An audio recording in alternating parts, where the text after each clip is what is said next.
So here's a quoting tool built in Google Sheets. Drop-downs, pricing formulas, the works. It runs great. The problem? You don't want to send your customers the actual file. Instead, just open it with SpreadsheetWeb. It's right there in the menu. SpreadsheetWeb reads your file and detects your inputs and outputs automatically.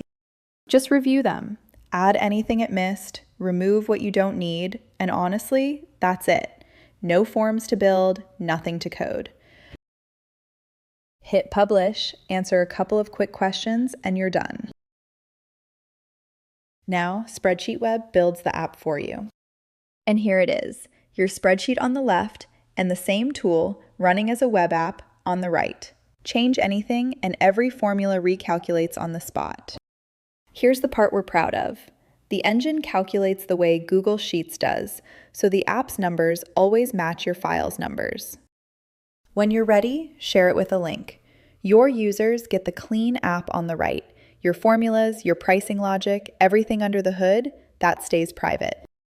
That's SpreadsheetWeb. Turn any Google Sheet into a web app. It's free on the Google Workspace Marketplace.